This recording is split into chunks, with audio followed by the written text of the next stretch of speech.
It is 11 a.m., so we will go ahead and get started with roll call.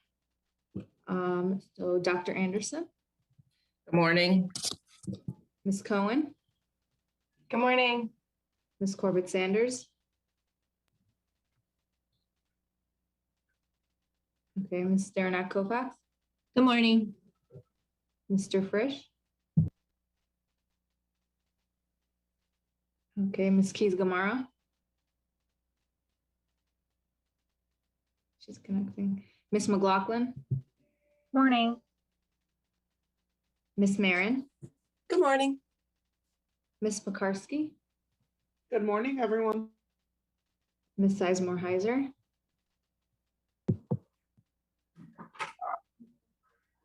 Ms. Sizemore-Heiser. You guys hear me? Yeah, there we go. And Ms. Tolan. Good morning. Okay, I'm gonna go back. Ms. Corbett Sanders. Mr. Frisch. Good morning. Ms. Keys Gamara. Good morning. All right. So we have quorum. We will go ahead and get started. Today, as you all know, we have two different topics on our agenda. We're going to start off with the Family Life Education Curriculum Advisory Committee updates, presentation of their revisions, followed by a return to school, in-person learning work session, of course. Our intention is to start off with this presentation and then any questions from the board. I do want to make sure colleagues are aware that this will be posted for new business in our first May meeting, and then we will have board action on June 17th at our public meeting. But what is asked of us today is really just to take a look at the revisions and to comment specifically on those. So I just want to make sure we stay focused, because in looking at the agenda, it shouldn't take too long. And hopefully then we have the return to school presentation in advance of our break. And then of course we'll break for lunch around 1 o'clock, hopefully, and come back for board comments and go backs. So with that, I will pass it on to staff to get us started with the FLECAC presentation. Well, thank you, Ms. Omesh, and good morning, everybody. I'm very happy to have the opportunity to introduce you to our new coordinator of health, PE, driver's education, and family life education, Carrie Reynolds. So Carrie is our coordinator and is the facilitator of and chair of the FLECAC committee. So she's going to do the presentation today, but we're very excited to have her in her newer role as coordinator of the program. Many of you know that she replaced Liz Payne when Liz retired, the longtime and long-serving coordinator of health and PE in the division. She's just been doing an amazing job in this new leadership role. So I just wanted to welcome her. And I also wanted to point out that Noelle Clinico is with us today as well. She's the Director of Curriculum Instruction. And Noelle and I can certainly help address any questions the board might have. But at this time, I think what I'll do is I'll turn it over to Carrie and let her go through the brief presentation that we've prepared for you today. Thank you, Dr. Presidio. Good morning. I'm happy to be here this morning to share with you the recommendations from the Family Life Education Curriculum Advisory Committee, or FLECAC as we refer to it. See, there we go. So briefly, what I would like to share with you today is just to start with an overview of family life education here in FCPS, as well as our advisory committee, and then go through the objectives for the last 2 years and the next steps in the process for approving and implementing the recommendations from the committee. So Family Life Education is an instructional program for our students in kindergarten through grade 12. We have 2 units of instruction, which include emotional and social health and human growth and development. We'll talk a little bit more about opt-out in just a moment, but families do have the option to opt their students out of any or all instruction related to family life education. We do use in Fairfax County what DOE calls a locally developed program, which means that we have to have a community involvement team, which is our FLECAC committee, that makes recommendations to the school board on topics for inclusion in our curriculum.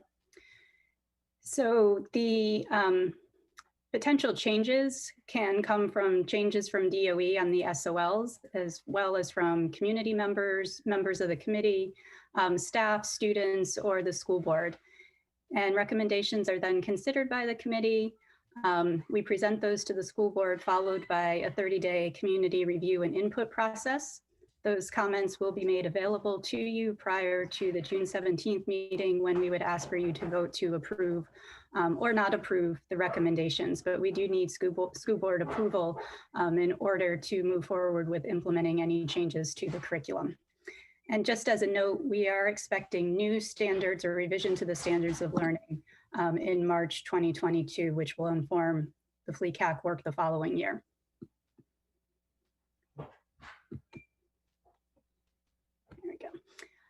So our opt-out process is outlined in Regulation 3204, and I have it provided for you, the opt-out numbers as of March of this year. Currently, we are at less than 1% of our students have opted out of FLE instruction in the current school year.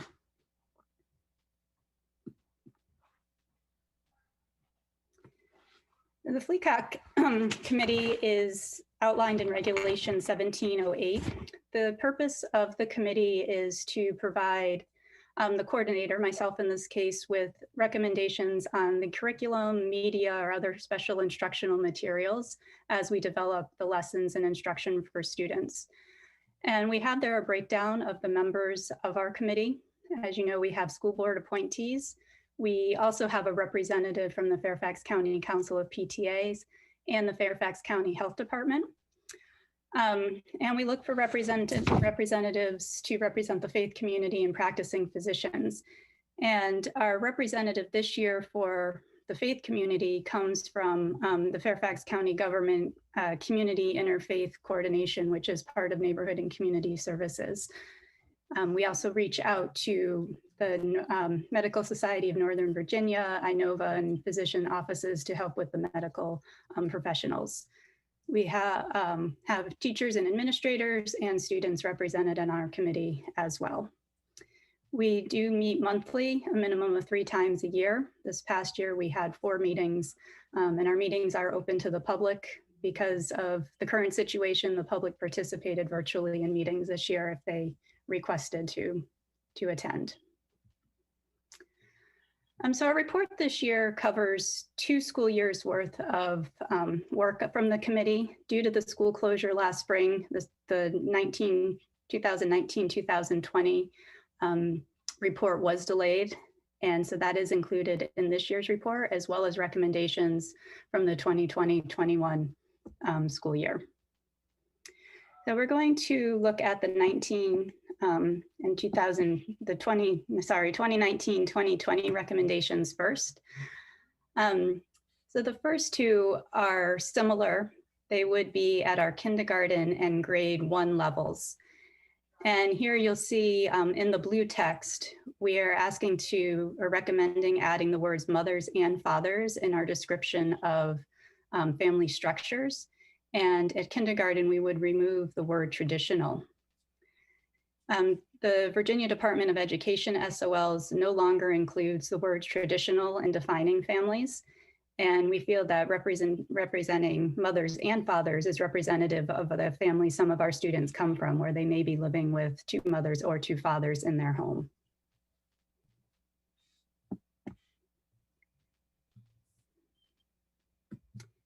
There was also a recommendation at grade 7 to change part of this descriptive statement in emotional and social health. At the end of the descriptive statement, you will see the text which has been struck out related to depression and suicide. I do want you to know that the reason that's being removed from this objective is because in 2020, we also updated health SOLs. And the new health SOLs include depression and suicide and general health instruction. So all students are receiving the general health instruction, and all students would receive instruction on depression and suicide. So we can remove that now from FLE, where students may opt out of that instruction.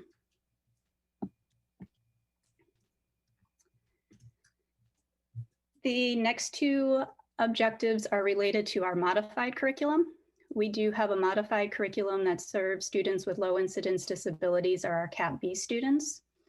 And these objectives came forward from teachers working on a summer curriculum project in the summer of 2019.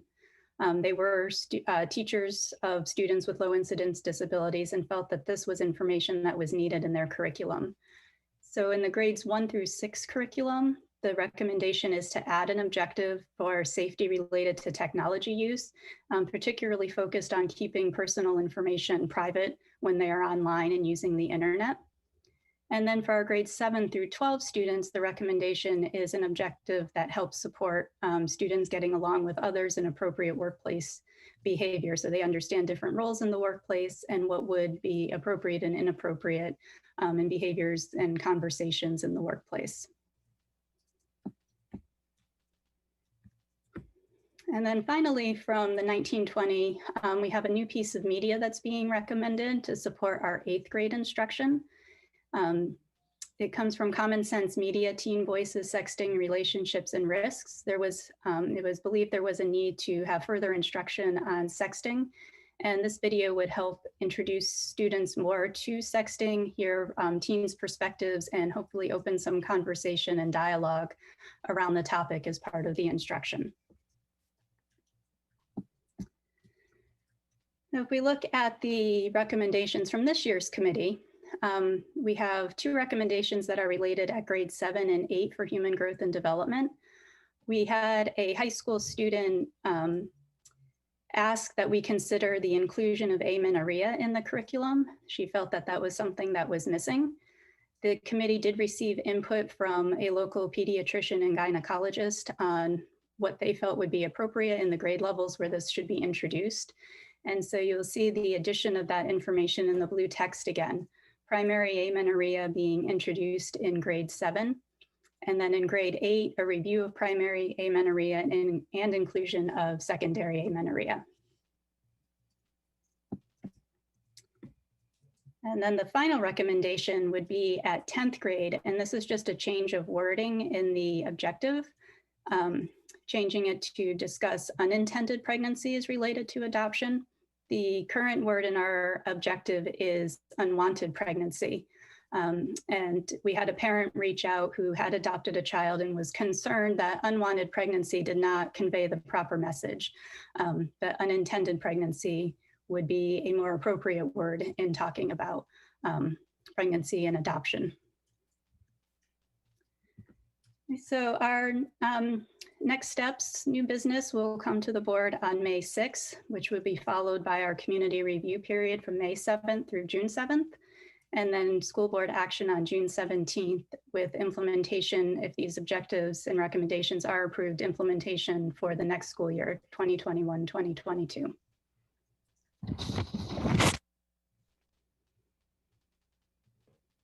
All right, thank you so much. And just a reminder again to colleagues that we are focusing specifically on these revisions for comment today and of course at our future action. So I see some hands. We will go ahead with our regular 3 minutes followed by any go backs afterwards if we have time. Mr. Frisch.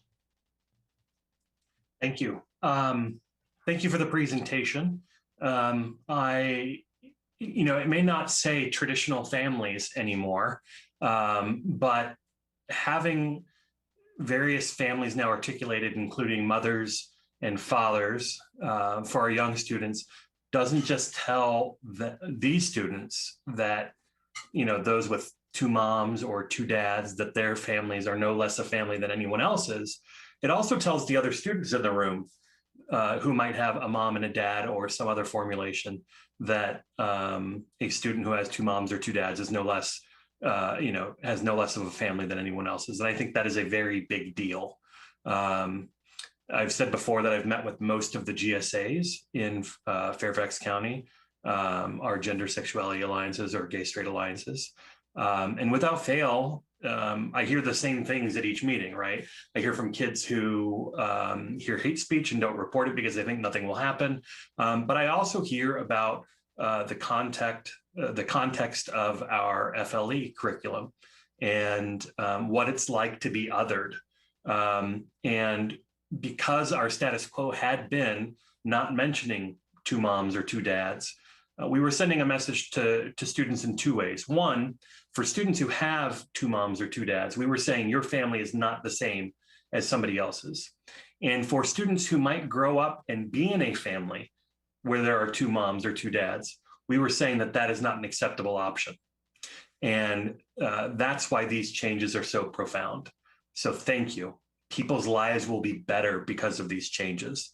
And that's what One Fairfax is all about, is about making things better for everyone. And, you know, this is no less impactful on LGBTQ students or students with LGBTQ family as they are on students who are not part of that community. It's important for everyone. So I very much appreciate these changes and look forward to hearing about everything else that FLECAC is up to in the year ahead. So thank you. All right, Dr. Anderson. Thank you. I also echo much of what was said by, probably all of what was said by Mr. Frisch in terms of how our students are able to view themselves here. I also want to point out that I was glad to see that the instruction of symptoms of depression was moved more generally. I was concerned that it was struck given the climate and what our students have been undergoing. So I'm glad to see that it's just been inserted into another area of our curriculum. My question, and I hope my question is still germane to today's, because I know the revision is not necessarily where my question lies. This is the grade 10 human growth and development. I know that the change is from unwanted to unintended, which I think is great. But I would love a little history in terms of the positive choice. This was probably something that took place the years before, but I would love to know what may have been the discussion regarding labeling this a choice and how did we land on it being a positive choice? Sure. So I can't speak to the conversation that may have been had from the committee at that time, but what I can share is that it was legislated that it be included, that adoption be included in the curriculum as a positive choice in the event of an unintended pregnancy. So because it was legislated, it was something that we had to add to our curriculum. Okay, I just want to share that I'm just concerned about the judgment that seems to be embedded in that term versus other choices. But since this is something that was part of the legislation, it is for a different audience. Thank you so much for all of this work. Much appreciated. Ms. Sizemore-Heiser. Thank you. And again, I really appreciate this work, and I echo Mr. Frisch's comments as well. I think it's really important to be inclusive when we talk about families and who makes the family. So I appreciate that work. I did have a couple questions on, I agree with Dr. Anderson. I'm glad that our conversation on depression is broader than through here, but I did have a question on whether the committee discussed talking about anxiety in particular, as opposed to just depression. And I bring that up because while often students who have anxiety, they're at higher risk of depression, but they're not always the same thing. And the signs and symptoms of anxiety versus depression aren't always the same thing. And, even pre-pandemic, from 2007 to 2012, anxiety went up 20% in our students, and 1 in 3 teens aged 13 to 18 experienced an anxiety disorder. So I think it may be helpful for our students. And I just wonder if the committee talked about specifically adding signs and symptoms and support mechanisms for anxiety into our FLE curriculum. No, the committee did not discuss anxiety as part of this instruction. We do include some information on anxiety in the general health curriculum as well. But that might be something that we could look at more in our general health curriculum and make sure that we are including enough information on that. We definitely hear from students as well that mental health in general is an area that they are concerned about. Thank you. And I appreciate that. I think there may be room to kind of at least review what we offer and see if it's, what's needed, and especially considering the great increase in anxiety. So I appreciate that. I just want to be careful not, I sometimes I hear the two of them conflated together. So I just want to be careful we're not doing that too much. Right.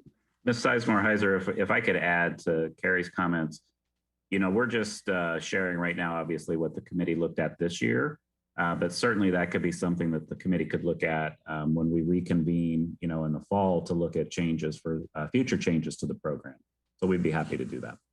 Thank you, Dr. Presidio. I appreciate that. And then the other question I had is around the slide, I think slide 9, around the modified curriculum and the changes the committee made towards the modified curriculum. I'm really glad to see actually the changes about getting along with others at work and appropriate workplace behaviors, because a lot of time what impacts our students with disabilities being successful in the workplace isn't workplace skills, but both the workplace adapting and our students adapting. So, but I was wondering, is there room for something similar to that for grades 1 through 6, and especially I would say grades 4, 5, and 6, as our students are moving into middle and high school and potentially interacting more, and you're hitting puberty, you're showing interest in a relationship, and making sure our students are set up for success, both in terms of appropriate ways to interact with people they're interested in, because there's sometimes I've heard students who can encounter the discipline system because of lack of understanding of what's appropriate and not appropriate in the middle and high school setting, as well as students at higher risk actually for being victims of sexual crimes and sexual assault. And so I'm wondering if there's room at the upper elementary school for our students to have some lessons on that for middle and high school, as well as the other question I had, I'll just throw that up there, is more direct instruction for our Cat A students who may not be getting the modified curriculum, but maybe need more direct instruction in some of these pieces, both the workplace piece and the sort of navigating the teen world, I don't know how else to say it, piece of it. So that's my other comment. Again, this may be something for next year, but just some thoughts that I had. Thank you. So we do have a summer curriculum project that's being formed this summer, where we are trying to look at areas of need in the curriculum, as well as equity, bias, and stereotypes. So I think as part of that work, we could certainly be looking to make sure that our curriculum is meeting the needs of students with special needs as well.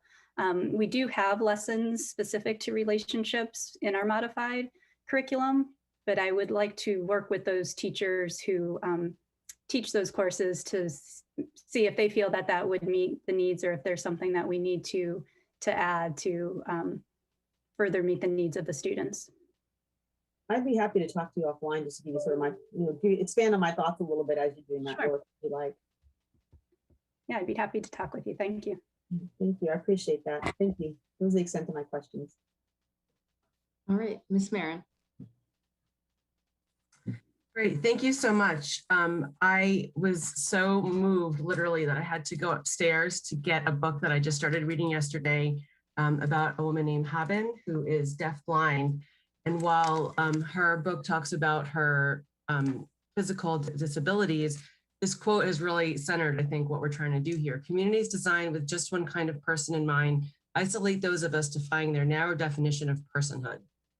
So I'm really glad to see that these changes reflect that in that portion when we're talking about our LGBTQ families and students. On another note, I think that I'm wondering about how these recommendations align with what could be put into the update to our student rights and responsibilities work that we'll be engaging next month. So that's not really a comment for this revision, but to staff, can you please consider what could mirror or needs to be boosted in our SR&R to uphold this? Because this is really you can really see how we're trying to address in a multifaceted way instances of bias and promoting inclusion, right? So this is one of those prongs that we have that opportunity to elevate. I really appreciate this advisory committee's work. I think that is an example of how advisory committees can be very focused on a specific task and impact the school board and the school division's work. And I found it very helpful. I also appreciate the data about who has, how many families have opted out. By and large, this is critical content to know. As a mother of a 5th grader, I eagerly read what the school would be teaching in this curriculum in the coming months. So thank you for this work. And I'm so glad we're being so thoughtful and inclusive about it. That's all. Ms. Keys-Gamarra. Thank you. I too appreciate the comments of my colleagues. We certainly want to focus on being inclusive. My concern arises with respect to the extent to which we're really training our children in the use of technology and how they can be impacted, not realizing that they can be impacted. I noticed that they're dealing with grade 8, starting to talk about topics like sexting. I'm wondering if we've done any surveys or how we gathered information to really look at that. Because I think that kids are getting phones much earlier than that. And so, you know, what was the cutoff, or how did we kind of determine what that cutoff would be? And I'll stop there and give you an opportunity to answer before I go on. So the media that's being recommended is in support of an objective that was already in place. So to enhance that instruction further, we do talk about internet safety starting in our elementary schools. I believe sexting is introduced at the 5th or 6th grade level. So this piece of media is really to enhance what's already being instructed. The school division teaches internet safety outside of FLE as well. So there's certainly a multi-pronged approach to providing students with internet safety and how to stay safe online. And this is just one piece of what our students are receiving. Okay. I assume that, but I certainly wanted our community to hear that. And I'd love to understand the intersection of it. I certainly in my work have seen students get caught up and not understanding what transmitting specific information related to one's sexuality, how that can impact you in the long run.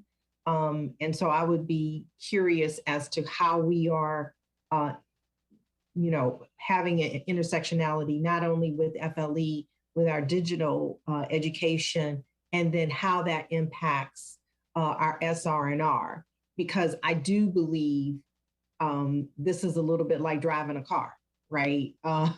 And perhaps the maturity that's needed for using a lot of the technology that's available to our kids isn't really there. And so I would love to see how we are bringing all those things together to make sure we're really covering, because in young kids, I think, you know, it's certainly in elementary school, I would think certainly by 5th or 6th grade can fall or be impacted in this way.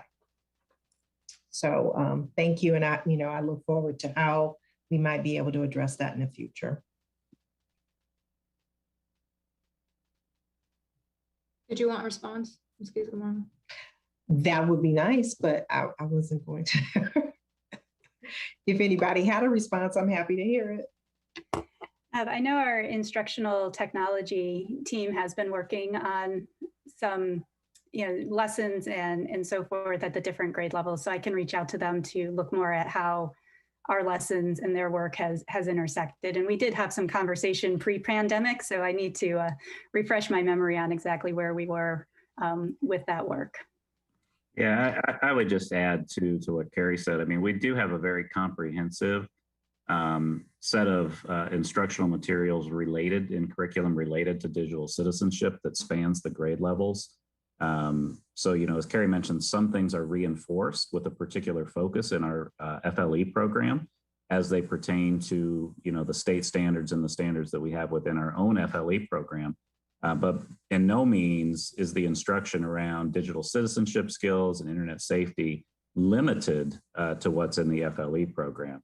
There is a nexus there, I think, as you pointed out, Ms. Keys-Gamarra, as well as the nexus to the SR&R. And making sure that we're, providing appropriate instruction to students on the behaviors that we expect, both within the school system and then the types of skills and behaviors that they need to have to be able to lead, healthy, productive lives as, citizens within our school community and within the larger community to keep themselves and others safe. So, for example, the lesson objective that we're looking here is reinforcing, again, the idea of, using technology in inappropriate ways. At grade 8 with the introduction of this new media, but there's a lot of additional instruction that goes on about what's appropriate to share and what's not appropriate to share, starting much earlier in the younger grades as well. So we'll continue to collaborate across the programs and across the departments to make sure that we're reinforcing those types of instructional experiences for students as it pertains to, behaviors and skills that our students need to have. I appreciate that. Thank you so much. And I look forward as we go, into our SR&R discussion, kind of how that crosses.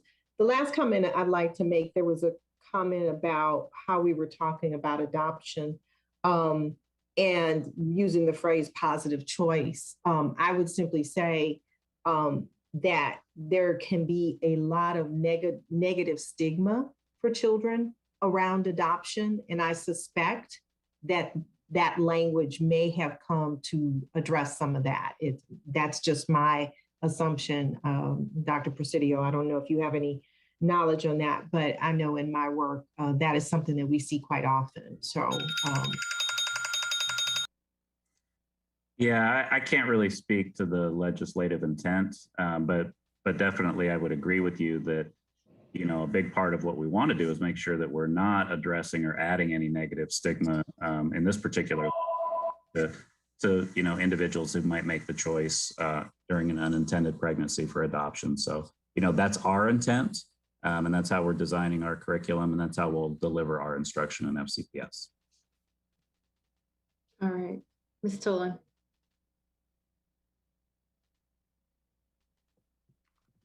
Yes, I definitely appreciated my colleagues' earlier comments on changes made to descriptions of families and peer relationships. But I'm really pleased to follow Karen Case-Gamara because my comments were very similar. Although, it's hard to imagine that, grades 7 and 8, we're dealing with sexting and other types of behaviors. We certainly know that that is the case. So I just want to, quickly just substantiate my support for, definitely collaboration across the different groups that are working on digital citizenship overall. I know there's been, for years, lots of work along those lines. So I'm happy to see that, FLE is kind of bolstering that work as well. So just definitely support that and support the work that you're looking forward to doing this summer as well in your equity and bias, things that you're looking at across your curriculum. And congratulations, Carrie. You have big shoes to fill, but I know you'll do a great job. So thank you, everyone. Ms. McLaughlin. Thank you. I'm just pulling up my video. Great. Carrie, first of all, welcome. I was a big fan of Liz Payne, enjoyed working with her during my time on the board when she was here. So I know what an exciting position you hold and an important one. I want to sort of reinforce some things that my colleagues have shared. First of all, to what Mr. Frisch said, I can't emphasize enough as a parent of an LGBTQ son, how important that is. If he were sitting in an FLE lesson, which he did when he came to our school system, and when the way in which we talk about what a family is, for him to think about himself and when he will become a father and a parent, and what it means to feel represented. So I feel how powerful this is to make sure that we just continuously improve and recognize the diverse world that we live in and what a beautiful world that is. Secondly, about anxiety, really want to emphasize that, Dr. Presidio, that someone with a specialty in mental health and social work, anxiety is equally prevalent and important. So I would really appreciate, as one of our next steps, maybe the board gets briefed on how and where we're covering anxiety and to the full extent, because it is significant and really important to help educate our families and our students. I would also just say that I would like to see, Carrie, more meetings for FLE. I think it was mentioned that they can meet once a month, and that could easily be 8 or 9 times a year. there's so much important work that gets done, even if it's that the charge is supposedly done for the year. I would really like to see us capitalize and take advantage of this amazing advisory group.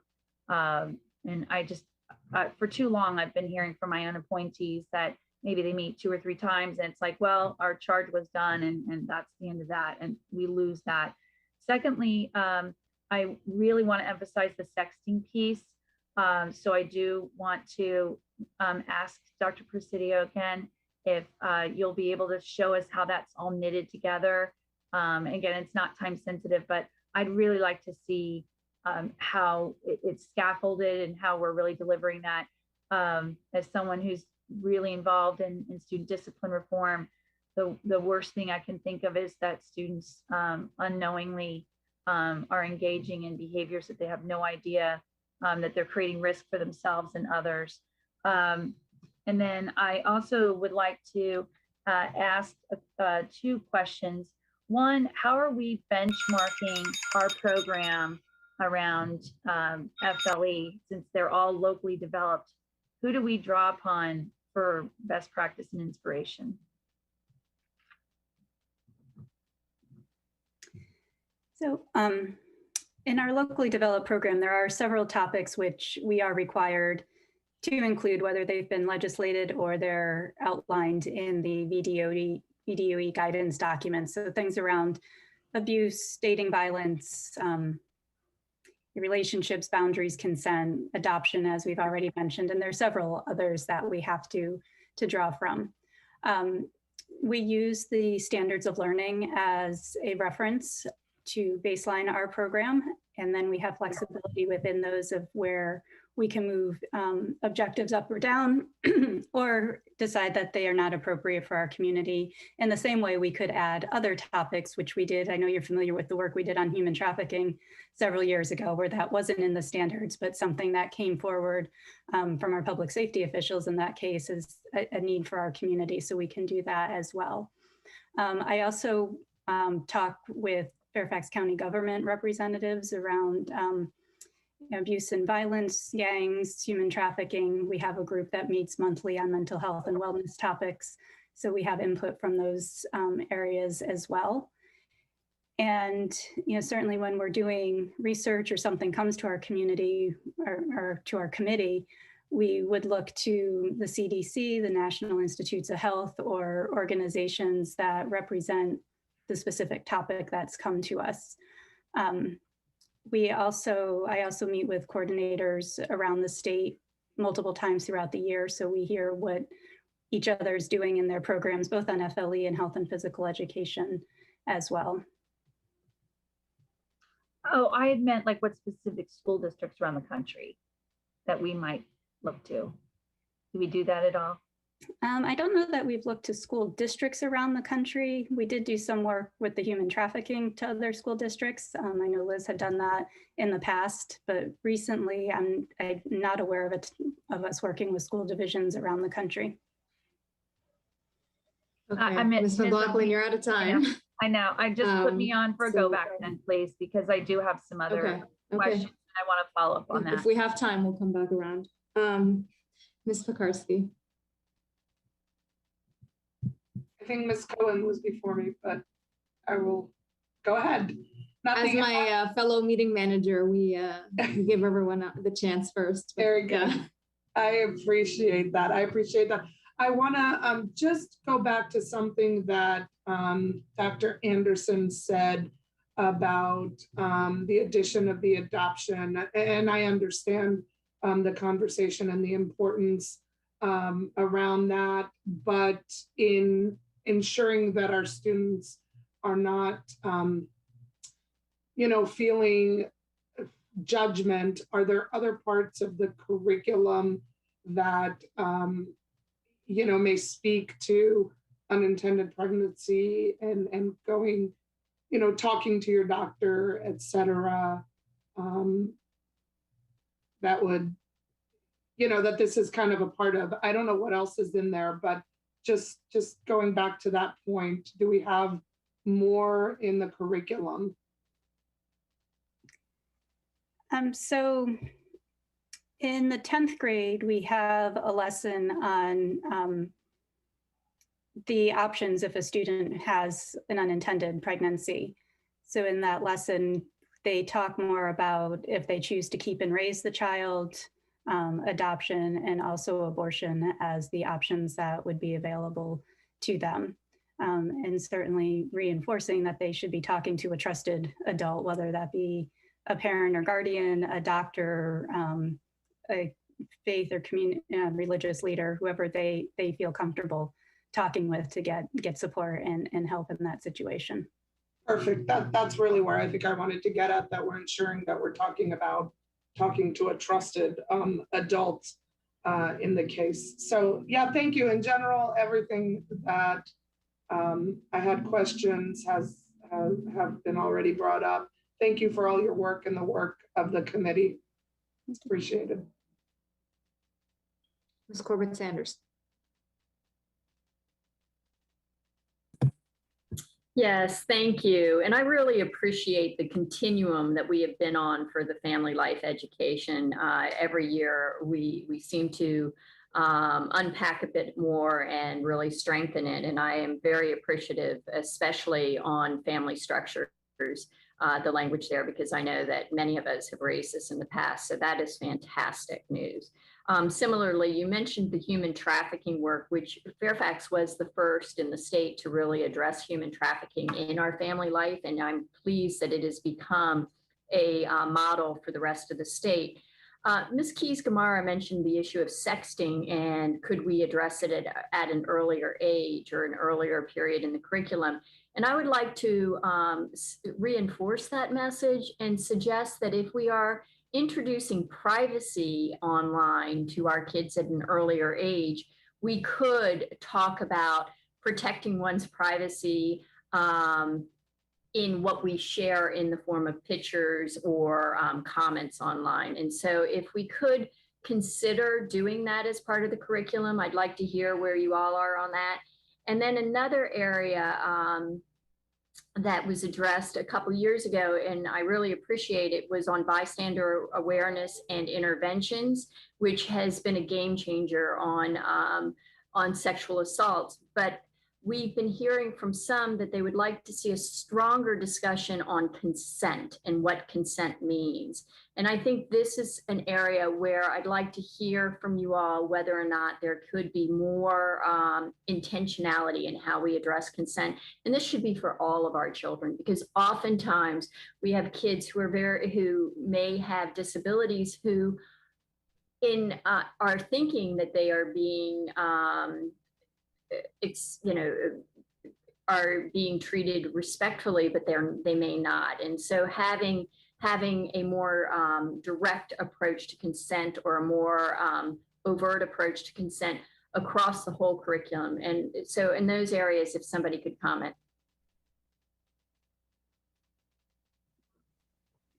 And so I think those are areas we could certainly look at either as a committee or with my team looking at what we already have around that. If we don't really need to change the objective and it's how we're approaching that within the lesson, then that's something that we can do as we revise and continue to improve our instruction.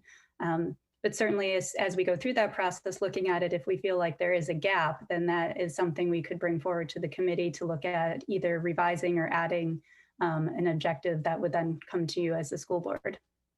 So yes, I think that is work that we can continue to work to do. And if you could look at that this summer, I think it would be great, greatly appreciated, because these are big areas and they're areas that if we only have one child who's negatively impacted, that's one child too many. Yes, we can do that. Thank you. All right, Ms. Cohen. Thanks so much. I really appreciate the work here. I had a few questions. The first is, how are the results from the youth survey relayed to the committee? Is there a process for that? Yes, we do typically look at the results of the youth survey, the questions that pertain to family life education. So we do use that data. And certainly if we are happen to be addressing a topic that's directly related, we definitely look at the youth survey and changes that may have occurred over the last several years, which are represented by the survey. That's great. That's what I was going to ask is, you know, is it an opportunity when we look at even the section that was added about amenorrhea, we relied on a student coming to us and saying, hey, there's a real deficit here in the curriculum. And I think, you know, all of us, likely all of the school board members, you know, we hear things as we go through the community in places that we really, you know, think there are gaps where we need to make sure that we're having these conversations. That certainly was one of them. So I guess, you know, also, if you don't mind giving us a little more information about how, in your opinion, how can we do a better job of supporting that communication between students and the advisory committee in making sure that our curriculum is addressing what they're really facing? And I think we are looking for ways to get more of the student voice. One of my specialists has been working with the SAC this year, and they've been talking specifically about mental health. Another one of my specialists has had the opportunity to be in some student listening groups around the transgender and gender expansive work that's been happening.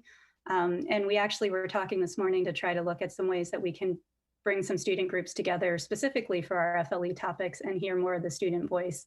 I think that's really been an interest across content areas to ensure that we're hearing that student voice and getting that into our curriculum. So we are working to hear more from students.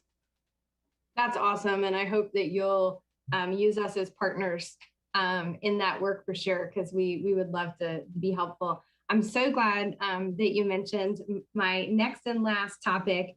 You know, I just wanted to say I see this some movement here this year and doing a good job of supporting our LGBTQ community, but not our T's. So I want to make sure that as we as a Commonwealth are moving forward and we're getting some better guidance with BDOE around curriculum, that we're really working to better support and address our trans and gender expansive kids. And so I really look forward to seeing what the changes that BDOE will recommend and how we incorporate those going forward. So again, please use us as partners. We think what you do is incredibly important, and we're excited to be on this new journey with you and look forward to helping you however we can. All right, so I will take my comments, and then if we have some time, we'll go to go backs. Thank you all so much for the presentation and for the work over the course of the year. There are a lot of great pieces here. My questions are more related to thinking, kind of taking a step back at how we do this. For one, I know there was some work underway with the Department of with DSS on mental health specifically and developing curriculum for that. And I see there are pieces here that are related to different things that might be going on in different departments, although I imagine, Dr. Presidio, you're overseeing this. So I'm curious about, for example, there's the component on technology, right? And then there's the workplace life skills type of element that was added.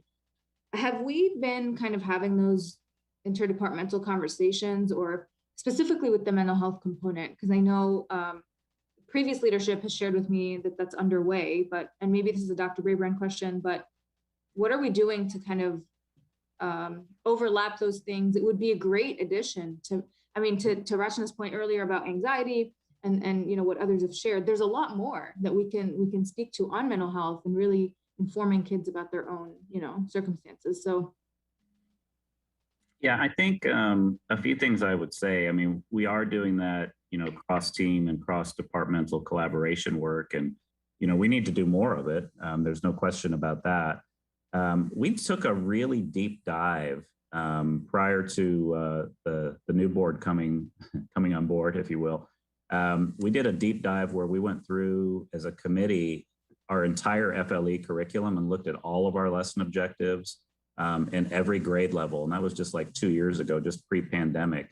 So we did a complete kind of overhaul, and we did identify a lot of places where, we could continue to collaborate across departments to do some of this work.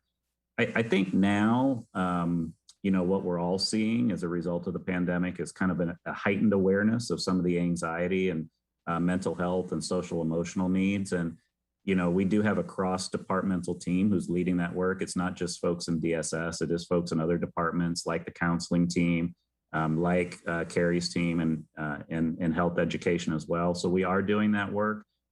And I do anticipate that, next year's committee will be looking probably with, an opportunity to add some additional lesson objectives in, kind of as we've discussed here. So, I would encourage board members that, certainly have more questions. You can reach out to me directly, and Carrie, we can talk to you kind of individually about the program and some of that work that's underway. But we can also continue to take suggestions and feedback from the board that we bring into our summer curriculum development work and that we bring into the committee's charge for next year as we look to, even bolster, I guess I would say, some of the work that we've already been doing in these areas of mental health and wellness.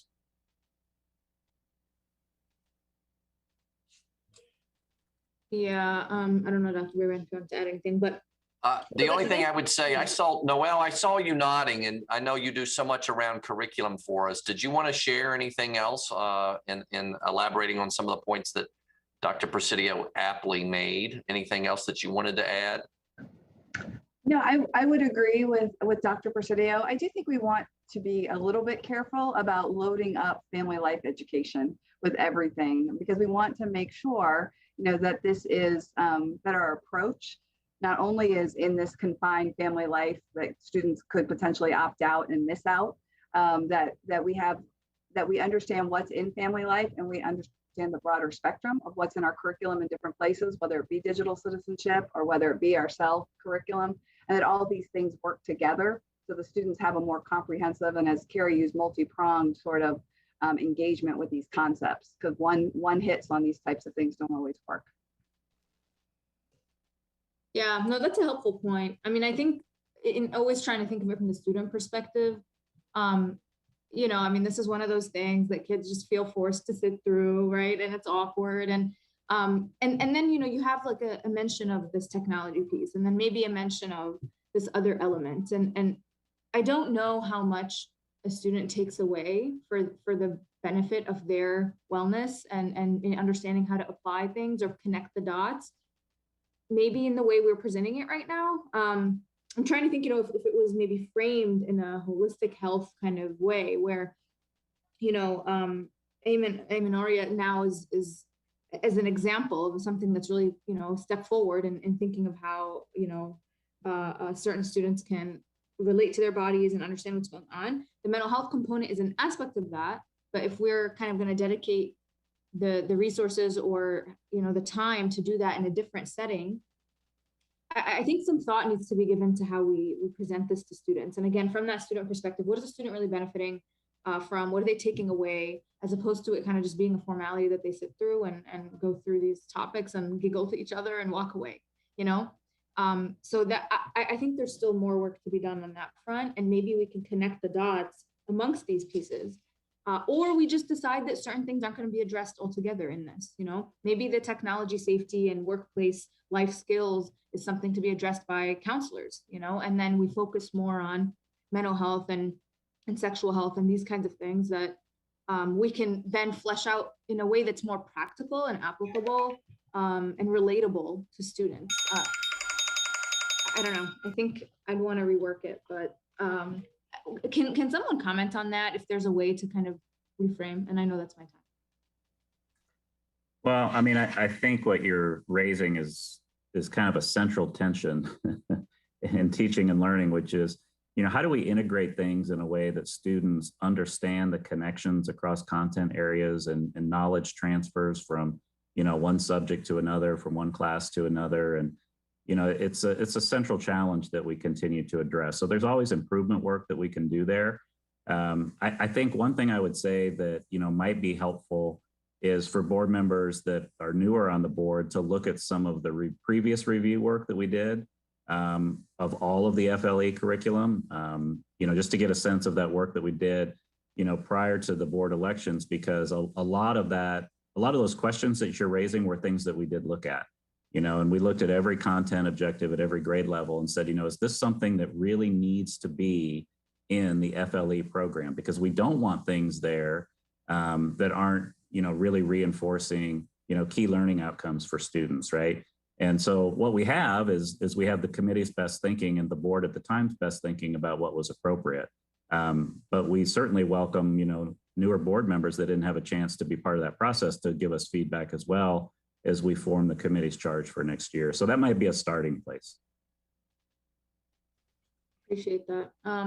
So I will go back since my time was up.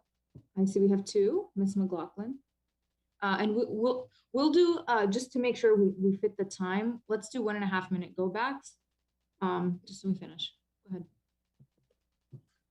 Thank you, Ms. Amesh. Quickly, Dr. Presidio, as you know, for many years now, our families, some want to dive more deeply into what FLE is and the curriculum. And they noted on the website that what we provide is year at a glance, and it will give instructional objectives, but there aren't hyperlinks then to even look at like the health media, and really other than like a 1-sentence descriptive statement about what an objective is. How might families who want to know more about the how and the content that's actually being delivered beyond the concept statement? We don't really have anything on the webpage that helps people go any further than that.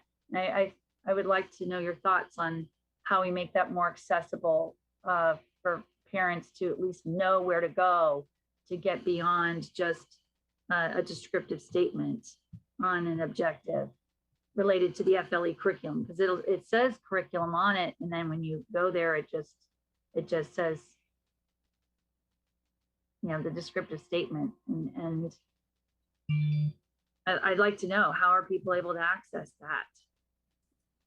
They want to look at it and know grade by grade level what their child's going to be taught. Right. So this is something we've worked on to try to make, the materials more accessible and more transparent, and we might have more work to do there. I'm kind of wondering, Noelle or Carrie, if you could kind of remind us of what the current state is about how we share the lesson materials. Sure. So all families receive at the beginning of the year an opt-out letter that provides the links and the directions to access the materials, and all of the lessons and almost all of the videos are available to parents through their Parent View account in Blackboard. We have a couple of videos which we do not have streaming rights for. So parents would need to view those at their child's school if they wanted to see them, but the majority are there for them. And we're working on how we're going to transfer that into Schoology for next year as we move away from Blackboard. And part of the parent preview night that has to be available at all schools, they provide very explicit details, step-by-step directions on how to access those materials so parents can read the actual lessons, see the learning activities, and view any of the media. Okay, so just to clarify then, FCPS parents who have a Parent View account can access all of the curriculum itself and the instructional lessons, but that's the only way you're going to be able to do that. There's nothing on the website. McLaughlin, time. I know. I wanted to get my question into Ms. Reynolds and Dr. Presidio's response. That's correct. So the materials right now are available to Fairfax County families and parents and guardians through their Parent View account in Blackboard. We intentionally did not make it available on the public web because then it's also available to students, which contradicts our opt-out and what information students may then have access to. There have been cases where other community members have asked to see lessons, and I have shared those with those community members individually if they cannot access them because they are not part of our parent community. Great. I do think we need to post that on the website so everybody understands. All right, Ms. McLaughlin, I'm sorry. We're just tight on time. Thank you. Yep, thank you. Dr. Anderson. Thank you. I just wanted to kind of follow up a little bit on what Ms. McLaughlin shared. As a parent of a 6th grader and a 3rd grader, I avail myself of those videos and content every single year. We literally, and they're nicely laid out in Parent View, and it's very easy to access as a parent. So I'm appreciative of that being available. I wanted to go back to a statement that was made earlier regarding the local development of the FLE curriculum. You mentioned that there are some standards that are provided that are maybe not part of the FCPS curriculum. Can you walk me through in terms of how that is determined? And if you could also provide any examples of standards that have been removed in the past from instruction. Sure. So the standards of learning for family life education as they're written are very involved and comprehensive and long. And I don't know, and this goes back many years, well before I was in instructional services, as to where those initial objectives and recommendations came from and how we ended up with the program that we have. But we do use those standards of learning when we talk about topics. The committee is always interested in what the state has and what they're asking for. So we use those as a reference.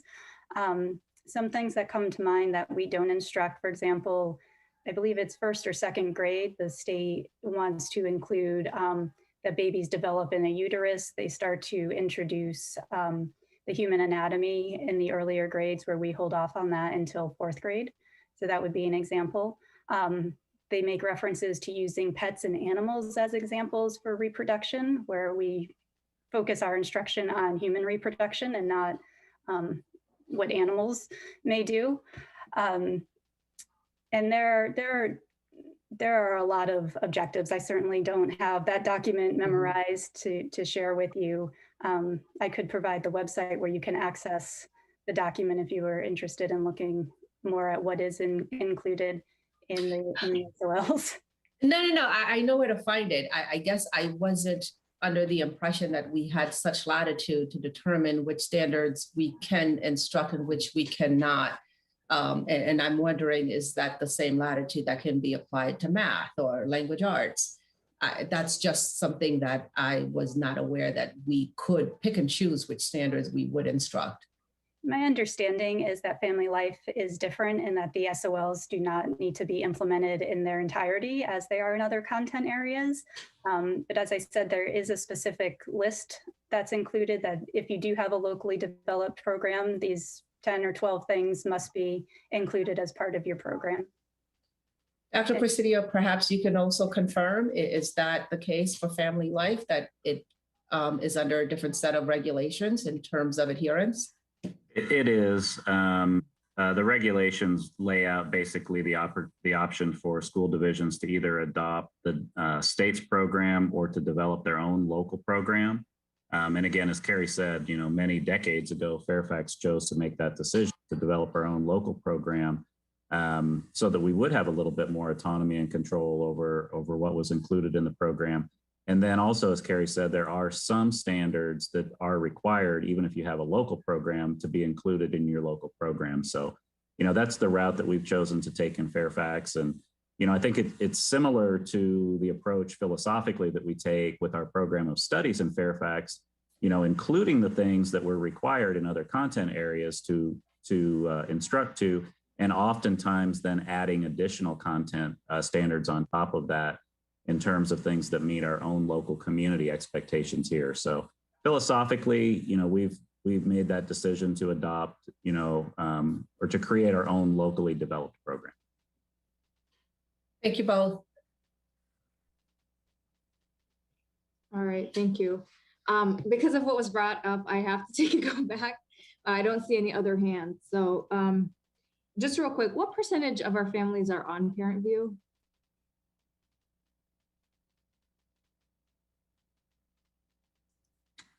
I don't want to speculate on that. We can get you a number and follow up. I mean, we've made a lot of progress, and maybe I just saw Gotham's camera come on. I don't know if he knows the answer, but during the, go ahead, Gotham, sorry. It's going to be speculation too. It's the one-time logons are, I think, about 50 to 60%, but the repeated or the consistent logons are not that high.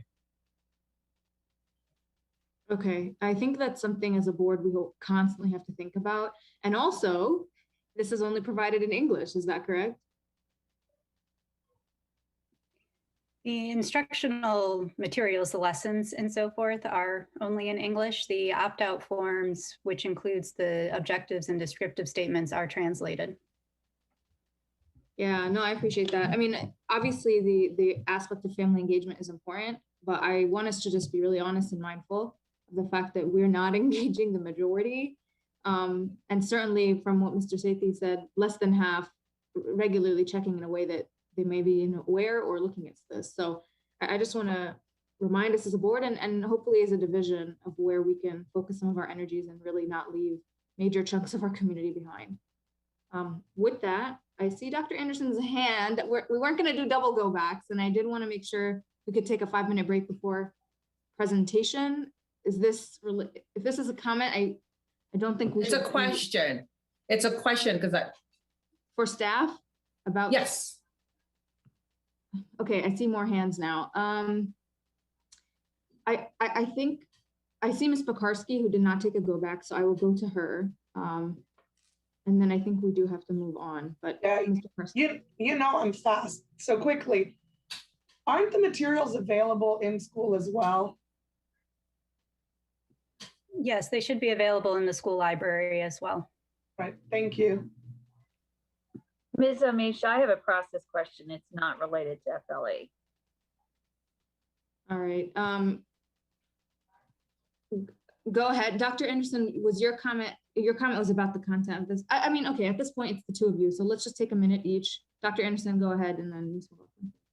No, the other thing I wanted to share is Parent View is not the only place where that information is made available. And I don't know whether this is just what I've been lucky to have, but my children's teachers, when they are coming around to the time of FLE, they do send the information home as well. So you have a very recent update of what will be happening. It's yet another opportunity for parents to opt out and get a chance to review the information.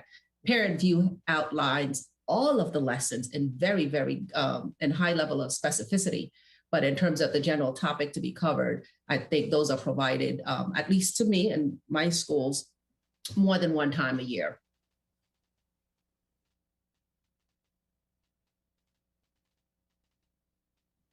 Ms. McLaughlin? Thank you. Yeah, I had just contacted our clerk. I did not know that we've changed our process and how we post this, but I think it's really important that there's no time here. It's just when we start and when we stop. We don't list how long this section's going to go. We don't then list when we take the lunch break. We don't list when we're going to start section 2. And I know we don't have time to debate it now, but even as a board member, this is very frustrating to me because I walked into this and unless there's an email somewhere else, I have no idea how much time we all had to be able to discuss this topic and then where that leaves us with. So I understand that sometimes one section runs longer than another or runs shorter than another, but this is kind of problematic. I don't even know what operation time, Ms. Omish, you're going with. We've spent an hour on FLE. Some of us have questions we wanted to discuss. Yeah.